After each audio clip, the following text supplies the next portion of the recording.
Sore itu, halaman rumah megah bernuansa klasik milik keluarga suamiku berubah menjadi panggung penghinaan yang luar biasa kejam. Ibu Gayatri, ibu mertuaku, dengan wajah yang memerah pada menunjuk-nunjuk wajahku sambil melemparkan 2 buah koper besar berisi seluruh pakaianku ke atas tanah berdebu. Di sampingnya, Bramasta, laki-laki yang berstatus sebagai suamiku, hanya berdiri mematung sambil memalingkan wajahnya ke arah lain, sama sekali tidak memiliki keberanian untuk membelaku yang sedang dihardik secara semena-mena. Ibu mertuaku berteriak dengan suara melengking yang sengaja dikeraskan agar didengar oleh para tetangga, menuduhku sebagai wanita pembawa sial yang bertanggung jawab atas penurunan omzet pabrik tekstil keluarga mereka selama 2 bulan terakhir.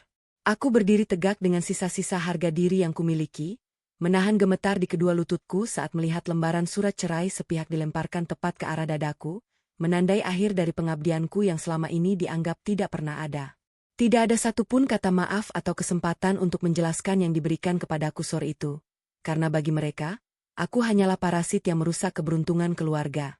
Baskoro, adik iparku yang selama ini menjadi dalang dari hancurnya keuangan perusahaan, berdiri di ambang pintu sambil tersenyum sinis menikmati pemandangan di mana aku diusir layaknya seorang pencuri.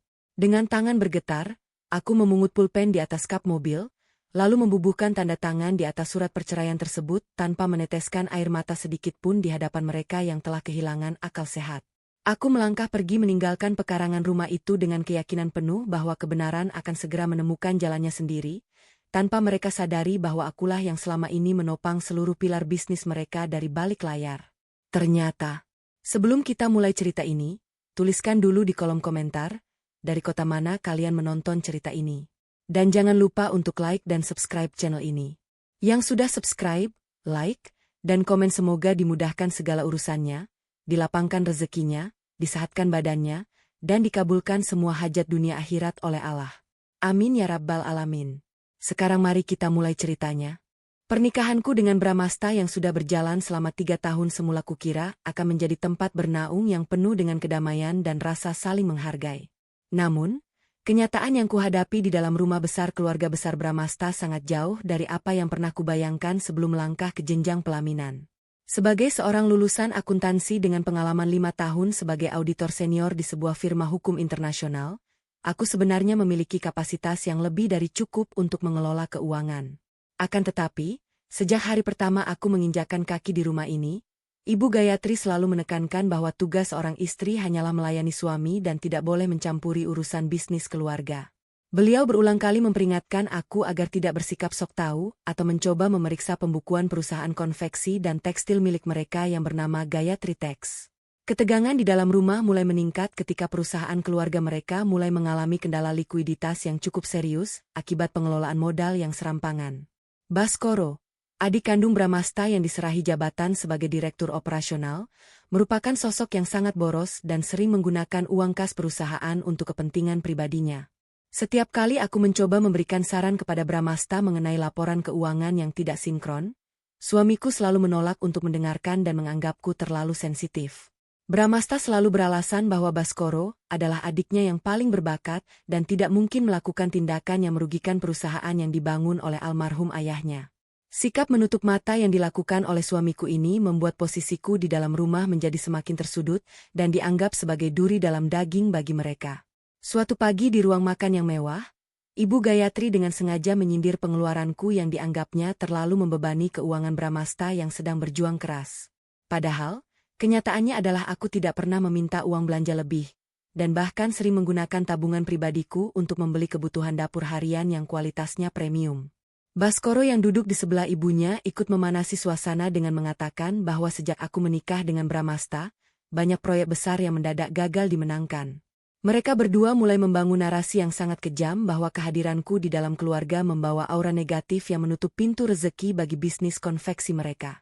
Bramasta yang berada di meja yang sama hanya dia membisu sambil terus mengunyah sarapannya tanpa berniat membantah perkataan ibunya yang sangat menyakitkan hati tersebut.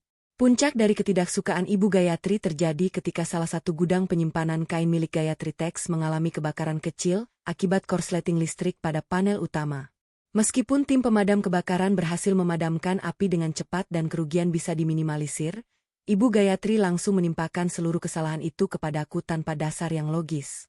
Beliau mendatangi kamarku dengan wajah penuh amarah, berteriak bahwa insiden kebakaran itu adalah bukti nyata bahwa aku adalah seorang wanita pembawa sial di rumah mereka.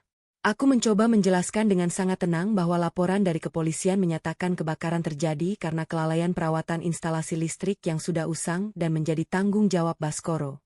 Mendengar pembelaanku, Ibu Gayatri justru semakin meradang dan menuduhku sedang mencoba memfitnah anak kesayangannya demi menutupi kesialan yang kubawa ke dalam rumah mereka. Di tengah tekanan dan tuduhan yang tidak berdasar tersebut, aku sebenarnya tetap bekerja keras dari balik layar untuk menyelamatkan legalitas dan posisi hukum perusahaan mereka. Sebab, setahun yang lalu, ketika Gayatri Tax terancam gulung tikar karena gagal membayar pinjaman bank, akulah yang mengajukan diri sebagai penjamin pribadi atau personal guarantor. Aku menjaminkan sertifikat sebidang tanah luas di kawasan komersial yang merupakan warisan murni dari almarhum ayah kandungku agar pihak bank bersedia mengucurkan dana segar. Tanpa adanya jaminan atas namaku tersebut, pihak bank dipastikan sudah melakukan penyitaan terhadap aset pabrik dan rumah tinggal yang saat ini ditempati oleh Ibu Gayatri. Namun, kebaikan dan pengorbanan besar yang kulakukan ini sengaja dirahasiakan oleh Bramasta karena dia merasa gengsi jika ibunya tahu bahwa menantunya yang menyelamatkan mereka. Bramasta meminta dengan sangat agar aku tidak menceritakan perihal jaminan tanah tersebut kepada Ibu Gayatri maupun Baskoro dengan alasan demi menjaga ketenangan keluarga. Aku yang saat itu masih sangat mencintai suamiku akhirnya menyetujui permintaan tersebut, sebuah keputusan yang belakangan kusadari sebagai kesalahan terbesar dalam hidupku. Karena ketidaktahuan mereka, Ibu Gayatri dan Baskoro menjadi semakin semena-mena dan merasa bahwa seluruh kejayaan serta perputaran uang tunai yang mereka miliki murni karena kehebatan mereka. Mereka terus memperlakukan aku seperti seorang pelayan yang menumpang hidup di rumah mewah mereka, tanpa tahu bahwa nasib kepemilikan rumah tersebut berada di tanganku. Setiap hari aku harus menelan pil pahit berupa sindiran, tatapan merendahkan, dan perlakuan diskriminatif dari seluruh anggota keluarga suamiku sendiri. Konflik internal perusahaan semakin memanas ketika Gayatri Tax mendapatkan tawaran kontrak kerja sama eksklusif dari PT Nusantara Mandiri yang dipimpin oleh Pak Danuarta. Pak Danuarta adalah seorang pengusaha senior yang sangat dihormati dan kebetulan merupakan mantan klien utama di tempatku bekerja sebagai auditor dahulu sebelum aku memutuskan keluar. Beliau bersedia memberikan kontrak bernilai miliaran rupiah tersebut karena dia mengetahui bahwa aku adalah istri dari Bramasta dan mempercayakan pengawasan sistem kerja kepadaku. Dalam klausul kontrak yang dirancang oleh PT Nusantara Mandiri, tercantum dengan jelas bahwa pengawasan kualitas dan laporan audit bulanan harus ditandatangani olehku secara langsung. Baskoro yang merasa tersaingi dengan keberadaanku mulai menyusun rencana busuk untuk menyingkirkan aku dari proses operasional agar dia bisa leluasa memanipulasi anggaran produksi kain. Baskoro mulai menghasut Ibu Gayatri dengan mengatakan bahwa aku memiliki hubungan tersembunyi dengan Pak Danuarta karena kontrak tersebut bisa didapatkan dengan sangat mudah. Fitnah yang sangat keji ini langsung ditelan mentah-mentah oleh Ibu Gayatri yang memang sudah memiliki kebencian mendalam terhadap diriku sejak awal pernikahan kami. Ibu Gayatri kemudian memanggil Bramasta ke ruang kerjanya dan mencekoki pikiran suamiku dengan cerita-cerita karangan Baskoro yang tidak memiliki bukti sama sekali. Alih-alih membela kehormatan istrinya, Bramasta justru termakan oleh hasutan tersebut dan mulai menunjukkan sikap yang sangat dingin serta penuh kecurigaan kepadaku di dalam kamar. Hubungan kami yang semula renggang kini berubah menjadi sangat kaku, di mana setiap obrolan kecil selalu berujung pada pertengkaran mengenai kecurigaan yang tidak masuk akal. Kondisi semakin memburuk ketika Baskoro dengan sengaja mengganti bahan baku kain katun kualitas utama dengan bahan sintetis murahan untuk pesanan pertama PT Nusantara Mandiri. Dia melakukan hal tersebut demi mengantongi selisih keuntungan sebesar ratusan juta rupiah yang kemudian digunakannya untuk membayar cicilan mobil sport barunya. Saat aku melakukan inspeksi mendadak ke gudang pengepakan, aku menemukan kecurangan tersebut dan langsung mengunci seluruh dokumen pengiriman agar barang tidak dikirim ke klien. Aku memperingatkan Baskoro bahwa tindakan nekatnya ini bisa memicu pembatalan kontrak sepihak dan tuntutan hukum pidana atas dugaan penipuan serta pemalsuan spesifikasi komoditas. Baskoro bukannya merasa takut atau bersalah, dia justru mendorong bahuku dengan kasar dan berteriak bahwa aku tidak berhak mengatur kebijakan produksi di pabriknya. Insiden di gudang pengepakan kain tersebut memicu kemarahan besar dari Ibu Gayatri yang langsung datang ke lokasi bersama dengan Bramasta yang tampak pasrah. Baskoro memutarbalikkan fakta dengan menangis di depan ibunya, mengatakan bahwa aku sengaja menahan pengiriman barang untuk menjatuhkan reputasinya di hadapan para pekerja. Ibu Gayatri tanpa mendengarkan penjelasanku langsung menampar pipiku dengan sangat keras di depan belasan karyawan pabrik yang sedang menyaksikan perselisihan tersebut dengan tegang. Beliau berteriak bahwa keputusanku menahan barang adalah bukti otentik bahwa aku sengaja ingin menghancurkan bisnis keluarga mereka karena aku adalah pembawa kesialan yang nyata. Aku menatap Bramasta, berharap ada secercah pembelaan dari laki-laki yang berjanji melindungiku di depan altar, namun dia hanya memalingkan wajah ke lantai beton gudang. Setelah penamparan di gudang itu, Ibu Gayatri memerintahkan suamiku untuk segera membawa aku pulang ke rumah dan mengurungku di dalam kamar agar tidak mengacaukan bisnis lagi. Di dalam mobil perjalanan pulang, aku meminta Bramasta untuk menghentikan kendaraan di tepi jalan sepi demi membicarakan masalah ini dari hati ke hati tanpa intervensi ibunya. Aku menjelaskan dengan menyertakan bukti foto perbedaan kualitas benang dan kain yang dibeli oleh Baskoro, menjelaskan risiko hukum yang sangat besar bagi kelangsungan Gayatri Tax. Bramasta justru membentakku dengan kasar, mengatakan bahwa aku terlalu sombong dengan keahlian auditku dan selalu mencari-cari kesalahan adiknya demi terlihat hebat di mata keluarga. Mendengar kata-kata yang keluar dari mulut suamiku sendiri, aku menyadari bahwa pernikahan kami sudah berada di titik nadi yang tidak mungkin bisa diselamatkan lagi. Malam harinya di rumah besar, atmosfer berubah menjadi sangat mencekam ketika seluruh anggota keluarga berkumpul di ruang tengah untuk mengadakan rapat dadakan. Ibu Gayatri dengan sikap otoriternya menyatakan bahwa keberadaanku di dalam rumah ini sudah tidak bisa ditoleransi lagi karena merusak kedamaian dan rezeki keluarga. Beliau mengeluarkan selembar kertas yang ternyata adalah draft surat gugatan cerai yang sudah dipersiapkan oleh pengacara pribadi keluarga mereka sejak beberapa hari yang lalu. Baskoro duduk di sofa seberang sambil melempar pandangan mengejek, seolah-olah dia telah memenangkan pertempuran besar untuk mengusir orang yang menghalangi aksi korupsinya. Bramasta sendiri hanya duduk diam di samping ibunya, memegang pulpen dengan tangan gemetar, siap untuk menandatangani dokumen yang akan mengakhiri hubungan pernikahan kami secara legal. Aku tidak diberikan kesempatan sedikit pun untuk mengemasi barang-barang pribadiku dengan tenang, karena Ibu Gayatri memerintahkan asisten rumah tangga untuk mereduksi waktuku. Beliau berulang kali melontarkan kalimat makian yang menyebutku sebagai wanita mandul, tidak berguna, dan hanya membawa nasib buruk bagi kejayaan finansial yang mereka rintis. Melihat tidak ada lagi ruang untuk berdialog secara sehat, aku memutuskan untuk tidak mengeluarkan air mata atau memohon belas kasihan dari orang-orang yang berhati batu ini.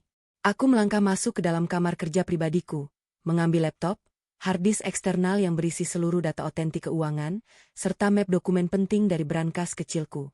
Semua dokumen yang kuambil adalah bukti otentik mengenai posisi hukumku sebagai penjamin modal dan seluruh kecurangan finansial yang telah dilakukan oleh Baskoro selama ini. Ketika aku kembali ke ruang tengah dengan tas kerja di tangan, Ibu Gayatri sudah berdiri di dekat pintu keluar bersama 2 koper besar milikku yang sudah disiapkan. Kejadian inilah yang membawa kita pada momen menyakitkan di sore hari yang panas itu, di mana seluruh harga diriku diinjak-injak di hadapan publik sekitar rumah.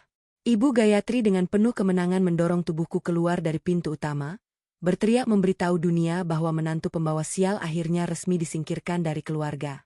Bramasta menandatangani surat cerai di atas kap mobil dengan dingin, lalu menyerahkannya kepadaku tanpa mengucapkan satu patah kata pun yang mencerminkan rasa penyesalan. Aku menerima kertas itu, menatap mata mereka satu persatu dengan pandangan tajam, lalu masuk ke dalam taksi online yang sudah kupesan untuk membawaku pergi selamanya. Di dalam taksi yang bergerak membelah kepadatan jalan raya kota, aku menarik napas dalam-dalam untuk menenangkan debaran jantungku yang bergolak hebat karena amarah. Aku tidak merasa sedih karena kehilangan Bramasta, melainkan merasa lega karena akhirnya terlepas dari belenggu keluarga toksik yang tidak pernah tahu cara menghargai manusia. Sambil memegang ponsel, aku langsung menghubungi Pak Haris, seorang pengacara senior yang merupakan sahabat karib almarhum ayahku dan meminta jadwal pertemuan darurat malam ini. Aku tahu bahwa dengan kepergianku dari rumah itu, seluruh bom waktu finansial yang selama ini kutahan dengan sekuat tenaga di dalam perusahaan mereka akan segera meledak. Mereka mengira kepergianku adalah akhir dari kesialan mereka, tanpa menyadari bahwa kepergianku adalah awal dari kehancuran total yang akan meruntuhkan kesombongan mereka. Pertemuanku dengan Pak Haris di sebuah kantor hukum di pusat kota berlangsung selama hampir 3 jam penuh untuk membahas langkah hukum berikutnya. Aku menyerahkan seluruh dokumen legalitas jaminan pribadi atas nama tanah warisanku serta rekaman bukti transfer fiktif yang dilakukan oleh Baskoro ke rekening pribadinya. Pak Haris menggeleng-gelengkan kepala melihat bagaimana sebuah keluarga bisa bertindak sebodoh itu mendepak orang yang memegang kunci keselamatan finansial perusahaan mereka sendiri. Beliau menegaskan bahwa aku memiliki hak penuh untuk menarik kembali seluruh jaminan yang terikat pada pinjaman modal Gayatri Tax karena adanya pelanggaran kesepakatan internal. Malam itu juga, kami menyusun draft surat resmi pencabutan personal garanti dan surat pemberitahuan audit eksternal yang akan dikirimkan ke bank serta instansi terkait esok pagi. Hari pertama setelah kepergianku dari rumah besar itu dimulai dengan ketenangan luar biasa yang sudah sangat lama tidak pernah kurasakan di dalam hidupku. Aku terbangun di sebuah unit apartemen minimalis milikku sendiri yang selama ini kurahasiakan dari Bramasta dan keluarganya untuk mengantisipasi situasi darurat seperti ini. Tepat pukul 9 pagi, Pak Haris mengirimkan salinan dokumen resmi pencabutan jaminan pribadi yang telah diterima dan distempel oleh Divisi Hukum Bank Pemberi Kredit Utama Gayatri Tax. Dengan dicabutnya jaminan berupa tanah komersial milikku, maka nilai jaminan yang tersisa di bank merosot tajam di bawah batas aman kolektibilitas pinjaman mereka. Hal ini secara otomatis memicu sistem peringatan dini di bank yang akan mewajibkan Gayatri Tax untuk menyediakan aset pengganti senilai 10 miliar rupiah dalam waktu singkat. Sementara itu, di kantor pusat Gayatri Tax, suasana pagi itu justru dipenuhi dengan perayaan kecil yang diinisiasi oleh Ibu Gayatri dan Baskoro yang merasa menang. Baskoro dengan sombongnya langsung menempati meja kerja direktur utama yang biasanya digunakan untuk rapat koordinasi penting bersamaku dan para manajer divisi.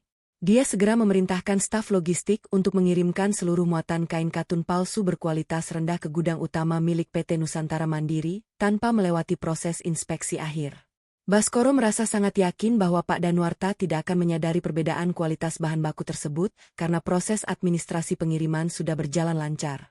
Dia tidak mengetahui bahwa sistem pemantauan internal yang biasa kugunakan untuk menyaring kecacatan produksi telah kumatikan secara total sebelum aku melangkah pergi. 2 jam setelah truk pengiriman barang milik Gayatri Tax tiba di gudang PT Nusantara Mandiri, sebuah panggilan telepon darurat masuk ke ponsel genggam Bramasta. Pak Danuarta sendiri yang menelepon dengan nada suara yang sangat bergetar menahan amarah yang luar biasa besar karena merasa telah ditipu secara terang-terangan. Tim pengendali mutu mereka menemukan bahwa 70% dari kain yang dikirim memiliki serat yang rapuh, warna yang memudar, dan tidak sesuai spesifikasi kontrak. Bramasta yang panik mencoba meredakan situasi dengan berbohong bahwa terjadi kesalahan teknis di mesin pabrik dan berjanji akan segera mengganti seluruh muatan kain tersebut. Namun, Pak Danuarta langsung memotong ucapan Bramasta dan menyatakan bahwa tindakan ini adalah pelanggaran berat yang mencederai kepercayaan bisnis yang dibangun sejak lama. Pak Danuarta kemudian menuntut untuk berbicara langsung denganku selaku Direktur Pengawas Kualitas yang namanya tercantum di dalam dokumen perjanjian kerja sama eksklusif mereka. Bramasta dengan gagap menjawab bahwa aku sedang tidak berada di kantor karena mengalami sakit yang memerlukan istirahat total selama beberapa minggu ke depan. Mendengar alasan yang terdengar sangat mencurigakan tersebut, Pak Danuarta langsung menutup telepon secara sepihak tanpa memberikan kesempatan bagi Bramasta untuk membela diri lagi. 1 jam kemudian, kurir resmi dari PT Nusantara Mandiri tiba di kantor Gayatri Tax membawa surat pembatalan kontrak kerjasama secara total dan tuntutan ganti rugi. Nilai tuntutan penalti pembatalan kontrak tersebut mencapai angka 5 miliar rupiah, sebuah jumlah yang mustahil bisa dipenuhi oleh kas perusahaan mereka yang sedang sekarat. Kabar mengenai pembatalan kontrak dari PT Nusantara Mandiri menyebar seperti api di area pabrik, memicu kepanikan luar biasa di antara para kepala divisi. Ibu Gayatri yang baru saja tiba di kantor langsung memanggil Bramasta dan Baskoro ke dalam ruangan untuk meminta penjelasan mengenai kekacauan yang terjadi secara mendadak ini. Baskoro dengan liciknya kembali melempar kesalahan, mengatakan bahwa ini adalah sabotase yang kulakukan sebelum aku diusir dari rumah mereka 2 hari yang lalu. Beliau memprovokasi ibunya dengan mengklaim bahwa akulah yang membocorkan rahasia spesifikasi kain kepada pihak luar, agar reputasi Gayatri Tax hancur di mata Pak Danuarta. Ibu Gayatri yang termakan hasutan tersebut langsung menggebrak meja kerja, menyumpahi namaku sebagai perempuan ular yang benar-benar membawa kutukan bagi keluarganya. Belum sempat mereka menyelesaikan perdebatan mengenai pembatalan kontrak tersebut, sekretaris perusahaan masuk ke dalam ruangan dengan wajah yang sangat pucat pasi. Dia membawa sepucuk surat kilat dari kantor pusat Bank Pemberi Kredit Utama yang menyatakan bahwa fasilitas pinjaman modal kerja Gayatri Tax telah dibekukan. Pihak bank menjelaskan bahwa pembekuan dilakukan karena penjamin pribadi, yaitu aku sendiri, telah resmi menarik seluruh hak jaminan atas tanah komersial dari sistem kredit. Ibu Gayatri tertegun sejenak, menatap Bramasta dengan pandangan tidak percaya, lalu menanyakan apa maksud dari penjamin pribadi atas nama menantu yang dibencinya itu. Bramasta akhirnya terpaksa mengakui dengan suara lirih bahwa selama ini kelangsungan hidup pabrik mereka murni bergantung pada sertifikat tanah warisan milik diriku. Mendengar pengakuan jujur dari anak pertamanya, Ibu Gayatri langsung terduduk lemas di kursi kerjanya dengan napas yang memburu karena syok yang luar biasa. Beliau baru menyadari bahwa menantu yang selama ini dihina, dimaki, dan diusir seperti binatang adalah sosok yang memegang tali urat nadi keuangan mereka. Baskoro yang panik mencoba menenangkan ibunya dengan mengatakan bahwa mereka bisa mencari pinjaman dari bank lain dengan menjaminkan gedung pabrik atau rumah tinggal mereka. Namun, mereka tidak menyadari bahwa status sertifikat tanah pabrik mereka sendiri sebenarnya sudah diagunkan oleh Baskoro secara diam-diam untuk utang judi daringnya. Kebenaran mengenai status pabrik yang sudah tidak bersih dari agunan itu membuat opsi mencari pinjaman baru dari institusi keuangan legal menjadi tertutup rapat. Hari kedua setelah kepergianku membawa tekanan yang jauh lebih masif bagi keluarga besar Ibu Gayatri yang mulai mengalami keretakan internal yang sangat parah. Para pemasok bahan baku benang dan zat pewarna kain yang mendengar rumor mengenai pembekuan rekening Gayatri Tex mendatangi lokasi pabrik secara berbondong-bondong. Mereka menuntut pembayaran tunai di muka untuk seluruh pesanan yang sedang berjalan dan menolak memberikan toleransi tempo pembayaran 30 hari seperti biasanya. Tanpa adanya pasokan bahan baku dari para vendor tersebut, seluruh mesin raju di dalam pabrik berangsur-angsur berhenti beroperasi, menciptakan keheningan yang menakutkan. Para pekerja pabrik yang berjumlah ratusan orang mulai berkumpul di halaman depan, menuntut kejelasan mengenai pembayaran gaji dan uang lembur mereka yang tertunda. Bramasta yang tidak memiliki kecakapan dalam menghadapi tekanan massa hanya bisa bersembunyi di dalam ruangannya sambil terus mencoba menghubungi nomor ponselku. Aku yang melihat layar ponselku menyala menampilkan nama Bramasta berulang kali memilih untuk mengabaikan panggilan tersebut dan memblokir nomornya secara permanen. Aku tidak lagi memiliki urusan pribadi maupun profesional dengan laki-laki pengecut yang membiarkan ibunya menganiaya istrinya sendiri demi sebuah kepatuhan buta. Aku menghabiskan siang hari itu dengan menikmati secangkir kopi hangat di balkon apartemenku, memantau pergerakan berita ekonomi lokal yang mulai mengendus kolapsnya Gayatri Tex. Situasi ini sepenuhnya merupakan buah dari kesombongan dan ketamakan mereka yang merasa bisa berdiri tegak di atas penderitaan dan pemerasan tenaga orang lain. Di sisi lain kota, Baskoro mencoba melakukan tindakan nekat dengan mendatangi kantor pusat PT Nusantara Mandiri untuk memohon pencabutan surat tuntutan penalti ganti rugi. Dia dengan tidak tahu malunya membawa beberapa botol minuman keras mahal sebagai hadiah, berharap bisa menyuap manajer pengadaan di perusahaan tersebut agar membantunya. Namun, setibanya di sana, Baskoro justru dihadang oleh petugas keamanan internal diperintahkan langsung oleh Pak Danwarta untuk tidak mengizinkan keluarga Gayatri masuk. Pak Danwarta yang kebetulan melihat Baskoro di lobi utama langsung meneriakinya di depan banyak orang, menyebutnya sebagai penipu amatir yang merusak bisnis tekstil nasional. Pengusiran yang sangat memalukan tersebut disaksikan oleh beberapa jurnalis media bisnis, yang langsung mengambil foto wajah panik Baskoro untuk dijadikan berita utama. Malam harinya di rumah besar keluarga Gayatri, suasana berubah total menjadi seperti neraka kecil yang dipenuhi dengan saling tuduh dan caci maki antar anggota keluarga. Ibu Gayatri yang mulai merasakan tekanan fisik akibat stres berat menyalahkan Baskoro karena telah memberikan ide untuk memalsukan kualitas kain katun pesanan klien. Baskoro yang tidak terima disalahkan berbalik membentak ibunya, mengatakan bahwa selama ini ibunya juga menikmati uang hasil manipulasi kas untuk membeli perhiasan mewah. Bramasta yang berada di antara mereka berdua tidak mampu menengahi pertengkaran hebat tersebut dan hanya bisa meratapi kebodohannya yang telah mendepak diriku dari sisinya. Keharmonisan palsu yang selama ini mereka pamerkan di hadapan relasi sosial mereka kini hancur berkeping-keping akibat keserakahan yang tidak terkontrol. Memasuki hari ketiga, situasi luar biasa buruk kembali menghantam sisa-sisa kekuatan bisnis keluarga mereka tanpa memberikan jeda untuk bernapas sama sekali. Tepat pukul 10 pagi, 2 mobil minibus berwarna hitam milik Direktorat Jenderal Pajak tiba di depan kantor pusat Gayatri Tex dengan pengawalan aparat. Tim penyidik perpajakan datang membawa surat perintah pemeriksaan khusus atas dugaan manipulasi laporan pajak dan penggunaan faktur fiktif selama 2 tahun terakhir. Ini adalah hasil dari laporan rektificatori resmi yang kuajukan melalui Pak Haris ke kantor pajak pada hari pertama setelah aku keluar dari rumah mereka. Sebagai mantan auditor, aku telah menandai semua transaksi mencurigakan yang dilakukan Baskoro dan memastikan namaku bersih dari tanggung jawab hukum manipulasi tersebut.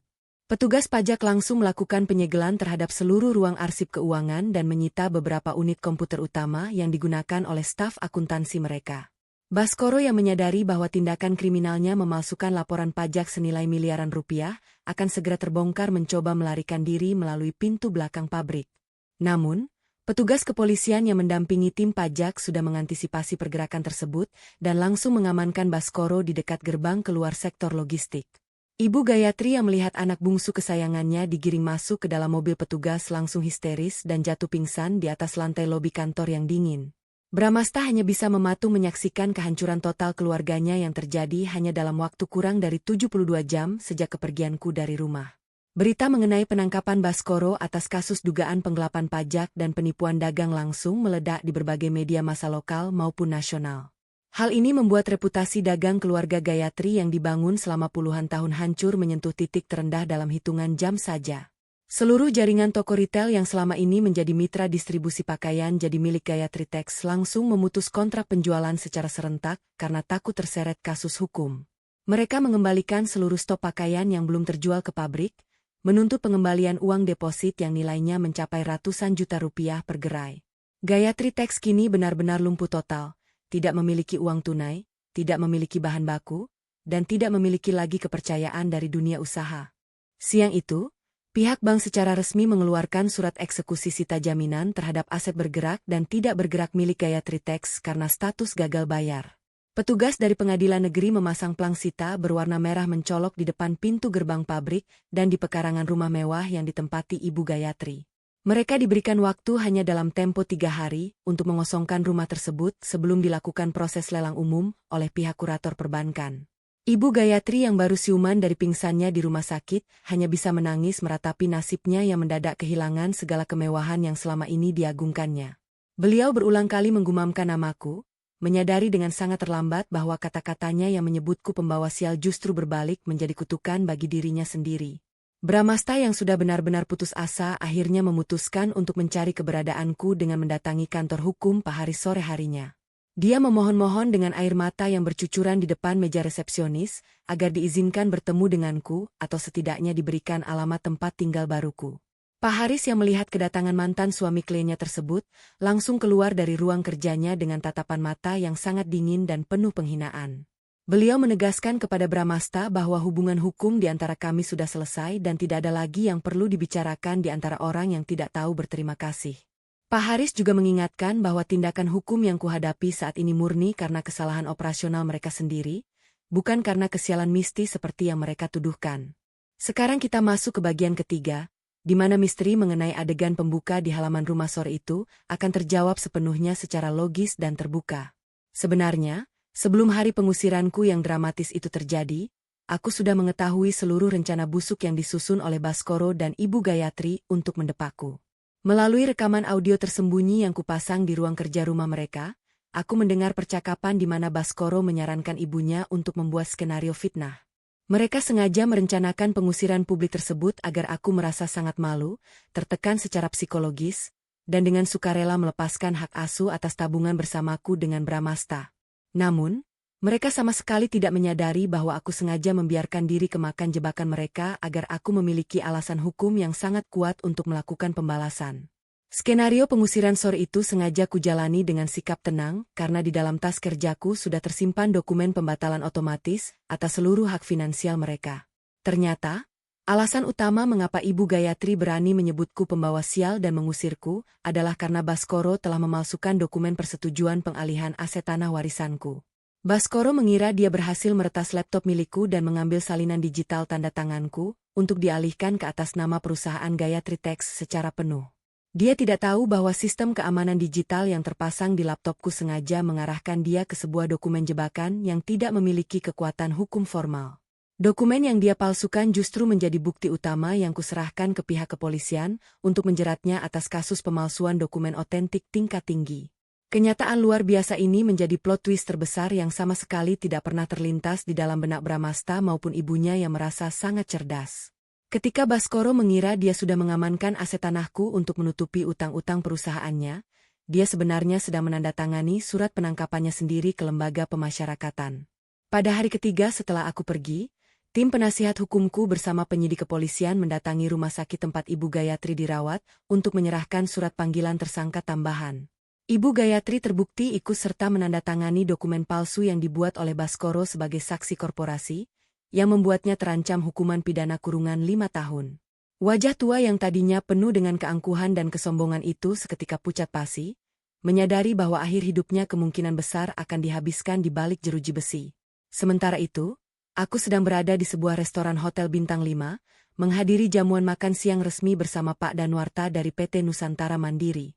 Pertemuan ini bukan merupakan pertemuan biasa, melainkan peresmian kerjasama baru di mana Pak Danuarta menunjukku sebagai direktur utama di anak perusahaan logistik barunya. Pak Danuarta menjelaskan bahwa pembatalan kontrak dengan Gayatri Tax adalah langkah strategis yang sengaja dia ambil setelah menerima informasi valid dariku mengenai kondisi internal mereka. Beliau sangat menghargai integritas profesionalku yang memilih untuk mundur daripada membiarkan klien tertipu oleh kain katun berkualitas rendah yang diproduksi oleh Baskoro. Kini, posisiku justru melesat jauh lebih tinggi daripada sebelumnya, meninggalkan mantan keluarga suamiku yang sedang merangka di kubangan kehancuran ekonomi mereka. Di tengah jalannya jamuan makan siang tersebut, pelayan restoran menginformasikan bahwa ada seorang pria yang memaksa masuk dengan penampilan yang sangat berantakan. Pria itu ternyata adalah Bramasta, yang berhasil melacak keberadaanku setelah membuntuti mobil Pak Danuarta dari kantor pusat PT Nusantara Mandiri sejak pagi tadi. Petugas keamanan restoran menahan tubuh Bramasta yang mencoba mendekati meja kami. Penampilannya sangat kontras dengan setelan jas mahal yang biasa dia kenakan dahulu. Rambutnya kusut, kemejanya tidak rapi, dan matanya menunjukkan pancaran keputusasaan yang sangat mendalam dari seorang laki-laki yang telah kehilangan segalanya. Aku memberi isyarat kepada petugas keamanan untuk melepaskannya sejenak, membiarkan mantan suamiku itu berdiri di depan mejaku untuk mendengar apa yang ingin dikatakannya. Bramasta langsung menjatuhkan kedua lututnya di atas lantai restoran, bersujud di hadapanku tanpa memedulikan pandangan heran dari para pengunjung kelas atas lainnya. Dia menangis terseduh-seduh, memohon agar aku bersedia mencabut laporan polisi terhadap ibunya dan adiknya serta memulihkan kembali jaminan tanah warisanku di bank. Dia mengatakan bahwa ibunya sedang mengalami serangan jantung di rumah sakit dan pabrik mereka akan disita secara resmi oleh jurusita pengadilan esok hari jika tidak ada keajaiban. Bramasta berulang kali mengulang kata maaf, mengakui bahwa dia adalah suami yang bodoh, buta, dan lemah karena telah mengkhianati ketulusan cinta yang kuberikan selama ini. Dia berjanji akan menuruti semua kemauanku dan menjauhkan ibunya dari kehidupan kami jika aku bersedia kembali menjadi istrinya dan menyelamatkan bisnis keluarga. Aku menatap laki-laki yang pernah berbagi tempat tidur denganku itu dengan pandangan yang sepenuhnya datar, tanpa ada rasa benci maupun rasa kasihan yang tersisa. Aku meminta Bramasta untuk berdiri dari sujudnya karena tindakannya tersebut sama sekali tidak akan mengubah keputusan hukum yang sudah berjalan di jalur pengadilan. Aku menjelaskan dengan suara yang sangat tenang namun tegas bahwa kehancuran bisnis mereka bukan disebabkan olehku yang mereka sebut sebagai pembawa kesialan dalam keluarga. Kehancuran itu adalah hasil murni dari akumulasi kejahatan Baskoro, ketamakan Ibu Gayatri, dan sikap pengecut Bramasta yang selalu membiarkan kebatilan terjadi di depan matanya. Mereka menghancurkan diri mereka sendiri dengan kesombongan mereka, dan kini mereka harus membayar setiap sen dari kerugian yang mereka ciptakan sendiri. Pak Danuarta yang duduk di sebelahku ikut bersuara, meminta Bramasta untuk segera meninggalkan area restoran sebelum pihak manajemen memanggil aparat kepolisian setempat. Beliau menegaskan bahwa sebagai seorang pengusaha, dia tidak akan pernah sudi bekerja sama lagi dengan keluarga penipu yang tidak memiliki etika moral dasar dalam berbisnis. Bramasta yang melihat tidak ada lagi celah untuk mendapatkan belas kasihan akhirnya berdiri dengan tubuh yang lemas dan melangkah keluar dari restoran dengan pandangan kosong. Kepergian suamiku yang terpuruk itu menandai babak akhir dari pembuktian bahwa kebenaran tidak akan pernah bisa ditutupi oleh narasi fitnah mistis apapun. Aku melanjutkan makan siangku dengan perasaan yang sangat tenang, mengetahui bahwa keadilan telah ditegakkan dengan cara yang paling elegan tanpa kekerasan fisik. Sore harinya, proses eksekusi pengosongan rumah mewah keluarga Gayatri dilakukan oleh petugas jurusita pengadilan negeri dengan pengawalan ketat aparat keamanan. Seluruh barang-barang mewah, perhiasan yang belum disita, serta furnitur berharga dikeluarkan dari dalam rumah dan dimuat ke dalam beberapa truk besar untuk dilelang. Ibu Gayatri yang terpaksa keluar dari rumah sakit dengan kursi roda hanya bisa menyaksikan rumah kebanggaannya disegel dengan pita kuning garis pengadilan. Para tetangga yang dahulu menyaksikan pengusiranku kini berkumpul di tepi jalan, berbisik-bisik membicarakan bagaimana keluarga kaya raya itu jatuh miskin dalam waktu 3 hari. Tidak ada satupun relasi bisnis atau teman sosialita Ibu Gayatri yang datang untuk memberikan bantuan atau sekadar mengucapkan kata-kata penghiburan kepada mereka. Baskoro sendiri yang berada di dalam sel tahanan sementara kepolisian resort kota mulai menjalani proses pemeriksaan intensif oleh tim penyidik tindak pidana korporasi. Dari hasil pemeriksaan tersebut, terungkap fakta baru bahwa Baskoro juga terlibat dalam jaringan investasi bodong yang menggunakan dana talangan dari para pekerja pabriknya. Hal ini membuat kemarahan para buruh pabrik semakin tidak terkendali, yang kemudian melakukan aksi demonstrasi besar-besaran di depan ruko yang menjadi aset tersisa mereka. Ancaman hukuman bagi Baskoro kini bertambah menjadi berlapis-lapis, mulai dari penipuan dagang, pemalsuan dokumen, hingga penggelapan uang dana pensiun karyawan pabrik. Pemuda yang tadinya selalu tampil necis dengan mobil sport mewah itu, kini harus mendekam di ruangan sempit yang pengap bersama para pelaku kriminal lainnya. Bramasta yang kini tidak memiliki tempat tinggal terpaksa menyewa sebuah kamar kontrakan sempit di kawasan padat penduduk pinggiran kota untuk menampung ibunya. Uang tabungan pribadinya yang tersisa habis digunakan untuk membayar biaya pengacara seadanya yang bersedia menangani kasus hukum pidana yang menjerat Ibu Gayatri. Setiap hari, Bramasta harus berjalan kaki ke berbagai kantor perusahaan konveksi kecil untuk mencari pekerjaan sebagai staf biasa demi menyambung hidup mereka sehari-hari. Namun, karena namanya sudah tercatat buruk dalam sistem informasi bisnis nasional akibat kebangkrutan Gayatri Tax, tidak ada satupun perusahaan yang sudi menerimanya kerja. Dia benar-benar merasakan bagaimana rasanya berada di posisi paling bawah, di mana dunia luar menolaknya dengan kasar akibat reputasi masa lalunya yang kelam. Ibu Gayatri yang kini tinggal di kamar kontrakan yang pengap seringkali berteriak-teriak histeris di malam hari karena tidak mampu menerima kenyataan pahit ini.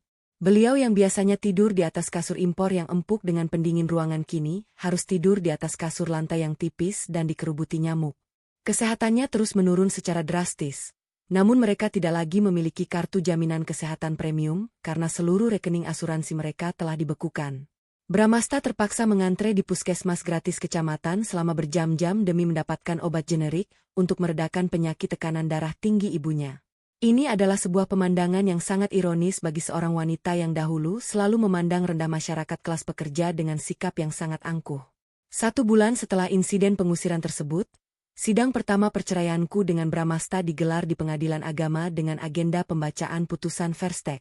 Bramasta tidak hadir dalam persidangan tersebut karena dia tidak memiliki ongkos yang cukup untuk menyewa transportasi menuju ke gedung pengadilan yang terletak di pusat kota. Majelis hakim secara resmi mengetok palu, menyatakan bahwa pernikahan kami telah putus demi hukum dan aku kembali mendapatkan status lajangku secara penuh dan sah. Aku melangkah keluar dari gedung pengadilan dengan senyuman lebar, merasakan beban berat yang selama 3 tahun ini menghimpit pundakku telah hilang sepenuhnya. Pak Haris yang mendampingiku memberikan selamat dan menyerahkan akta cerai resmi yang akan kugunakan untuk mengurus pemisahan total seluruh aset pribadiku. Setelah urusan perceraian selesai, aku memfokuskan seluruh energi dan kemampuanku untuk memimpin anak perusahaan logistik milik PT Nusantara Mandiri yang baru didirikan. Dengan strategi manajemen rantai pasok yang kurancang sendiri, perusahaan baru ini berhasil membukukan keuntungan yang sangat besar dalam waktu kuartal pertama operasional. Aku mendapatkan penghargaan sebagai eksekutif muda berprestasi dari Asosiasi Logistik Nasional, sebuah pencapaian yang membuktikan bahwa kapasitas intelektualku diakui publik. Keberhasilan ini kudapatkan murni dari hasil kerja keras, dedikasi tinggi, dan keputusan strategis yang kuambil dengan matang tanpa bergantung pada bantuan orang lain. Aku telah membuktikan kepada dunia, dan khususnya kepada keluarga suamiku, bahwa aku bukanlah pembawa kesialan melainkan pembawa kesuksesan yang nyata bagi siapa saja yang menghargaiku. Beberapa bulan kemudian, aku mendengar kabar bahwa seluruh aset properti milik Gayatri Tax termasuk pabrik dan rumah besar mereka telah resmi terjual dalam lelang kurator bank. Uang hasil lelang tersebut ternyata masih belum cukup untuk menutupi seluruh total utang mereka kepada pihak perbankan dan ganti rugi kepada PT Nusantara Mandiri. Hal ini membuat Bramasta tetap memikul sisa utang yang sangat besar yang harus dicicilnya seumur hidupnya tanpa ada kepastian kapan hutang tersebut akan lunas. Sementara itu, Baskoro divonis hukuman penjara selama 8 tahun oleh Majelis Hakim Pengadilan Negeri setelah terbukti sah melakukan tindak pidana penipuan dan pencucian uang. Ibu Gayatri sendiri mendapatkan vonis hukuman percobaan 2 tahun karena pertimbangan faktor usia dan kondisi kesehatannya yang sudah sangat memprihatinkan saat sidang. Kisah ini menjadi sebuah pelajaran berharga bagi siapa saja mengenai pentingnya menjaga lisan dan tidak berbuat semena-mena kepada sesama manusia di dunia ini. Keluarga Gayatri yang mengira bisa menginjak-injak harga diri seorang wanita dengan tuduhan pembawa sial kini harus menerima kenyataan bahwa kesombongan mereka yang membawa kehancuran. Aku berdiri di atas gedung kantorku yang baru di lantai 20, menatap pemandangan kota yang luas dengan rasa syukur yang mendalam atas segala skenario kehidupan ini. Hidupku kini dipenuhi dengan kedamaian, keberlimpahan rezeki, dan kehormatan yang layak, jauh dari bayang-bayang kegelapan dan toksiknya hubungan masa laluku yang kelam. Kebenaran telah menang, dan aku melangkah ke masa depan dengan kepala tegak, siap menyambut setiap peluang baru yang menanti di depan mata dengan penuh optimisme. Kini, setelah semua badai hukum dan finansial mereda, aku menjalani kehidupan baruku dengan ritme yang jauh lebih teratur dan penuh ketenangan batin yang sejati. Setiap pagi, aku menyambut matahari dari jendela apartemenku tanpa perlu lagi mendengarkan sindiran ketus atau makian tidak berdasar dari seorang ibu mertua yang egois. Perusahaan logistik yang kupimpin telah berkembang pesat, membuka lapangan pekerjaan baru bagi ratusan orang yang memiliki integritas dan semangat kerja yang tinggi.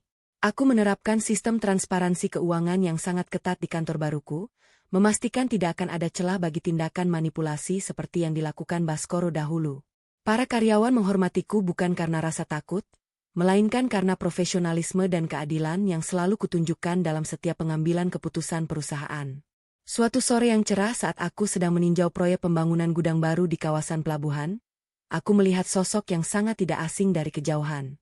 Seorang pria dengan pakaian kusam dan topi pengaman yang sudah usang tampak sedang mengangkut tumpukan semen ke dalam area konstruksi dengan tubuh yang kelelahan.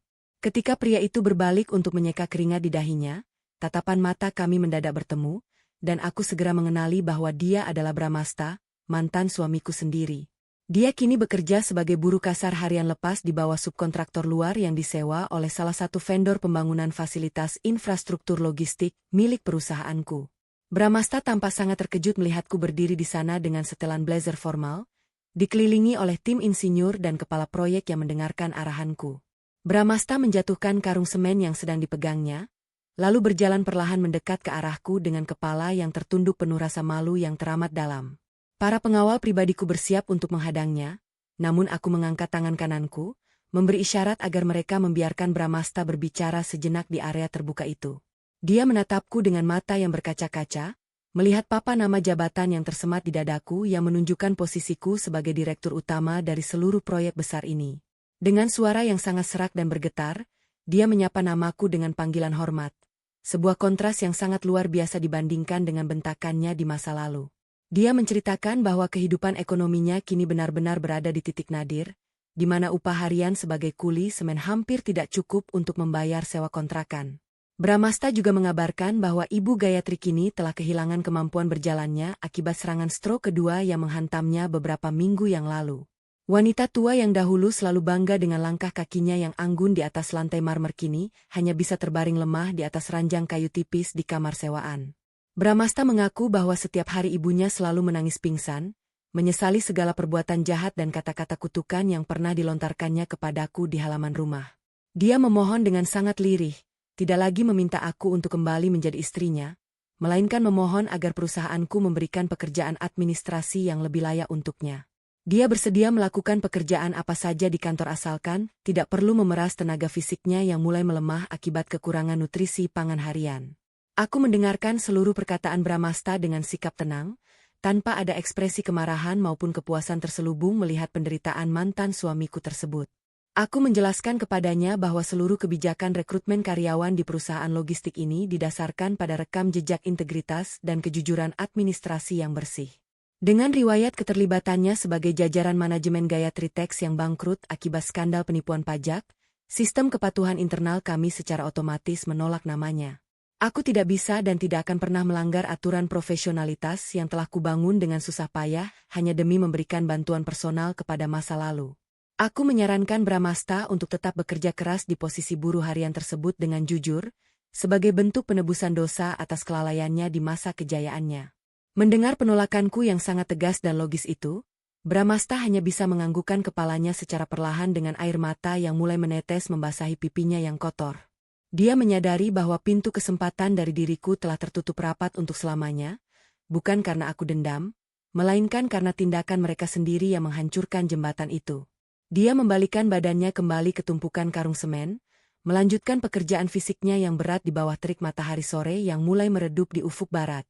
Aku berbalik arah, berjalan kembali menuju mobil dinasku bersama tim manajemen, melanjutkan agenda peninjauan operasional ke sektor logistik berikutnya tanpa menoleh ke belakang lagi. Langkah kakiku terasa sangat ringan, menandakan bahwa sisa ikatan emosional masa lalu telah sepenuhnya terputus dan berganti dengan fokus masa depan yang cerah. 2 bulan setelah pertemuan di pelabuhan itu, Pak Haris mengirimkan kabar bahwa proses persidangan lanjutan kasus korporasi Gayatri Tax telah mencapai keputusan inkrah akhir. Pengadilan menyita seluruh sisa aset tersembunyi yang coba dialihkan oleh Baskoro ke rekening kerabat jauh mereka di luar kota untuk mengembalikan kerugian negara akibat pajak.